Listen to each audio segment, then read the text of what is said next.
Hello everyone, I am Dr. Pradeep Bajaj, clinical cardiologist working in Asian Hospital Faridabad. I am a consultant there. I also go to a clinic.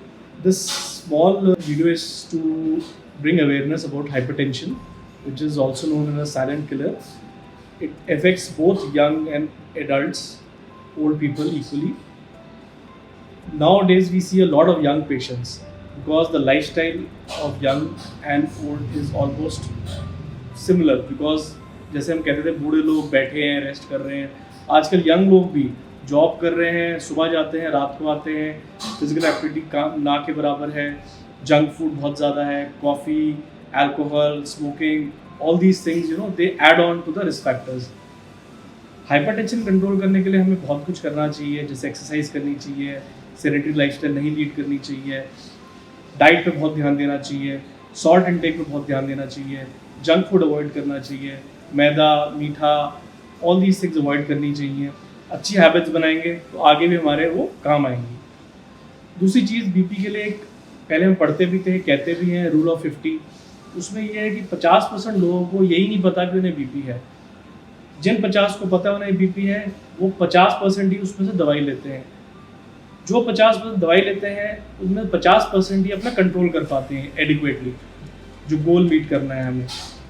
तो इसीलिए हम कहते हैं rule of 50 का मतलब है overall 100 में से बहुत कम लोग अपना बीपी को एडिक्वेटली कंट्रोल कर पाते हैं।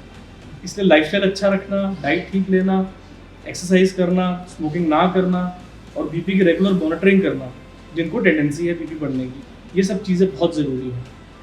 एक रूल ऑफ 227 बीपी में कहते हैं, इसमें हम 2 रीडिंग्स कहते हैं पेशेंट को सुबह लीजिए 1-1 मिनट अपार्ट और 2 रीडिंग शाम को लीजिए 1-1 मिनट अपार्ट 7 डेज़ के लिए, और अपने डॉक्टर को दिखाएं रीडिंग्स। उसके हिसाब से वो दवाइयों को सेट कर सकता है, ऊपर नीचे करना है, बंद करना है, व्हाटएवर वो डॉक्टर डिसाइड करेगा।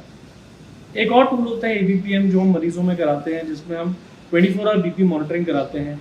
क्योंकि आजकल हम देखते हैं यंग एडल्ट्स में कई बार हम रेस्टिंग बीपी नॉर्मल आता है, लेकिन पेशेंट जब अपने काम में है उसके अंदर हार्मोन्स निकल रहे हैं, एड्रेनलिन, नॉन एड्रेनलिन, जिससे उसका बीपी बढ़ रहा है ड्यूरिंग वर्क, ड्यूरिंग स्ट्रेस। तो उसमें हम ABPM मॉनिटरिंग में बेटर जज कर पाते हैं कि उसका बीपी कैसे फ्लक्चुएट कर रहा है ओवर द पीरियड 24 आवर्स। उसमें छोटी सी मशीन हम लगा देते हैं और वो 24 घंटे उसका बीपी मॉनिटर करती रहती है, बीपी और पल्स। उससे हमें एक फेयर आइडिया हो जाता है कि पेशेंट को दवाई की ज़रूरत है, कितनी ज़रूरत है, कब ज़रूरत है, किस मात्रा में ज़रूरत है, ड्यूरेशन कितनी है, वो सब हमें आइडिया हो जाता है। तो वो एक और अच्छा टूल है आजकल के टाइम्स में। इसके अलावा मैं ये कहना चाहूँगा कि बीपी और शुगर ऐसी बीमारियां हैं जो अंदर से इंसान के शरीर को खोखला करती हैं, दीमक की तरह शरीर को ख़राब करती हैं। इसलिए उनका बचाव अर्ली टाइम से ही शुरू करना बेटर है। अगर आप उसको निगलेक्ट करते रहेंगे कि it is not like fever कि आपको अंदर ऊपर से कुछ लगेगा कि मुझे बुखार है, वो अंदर से आपके शरीर को ख़राब करेंगे।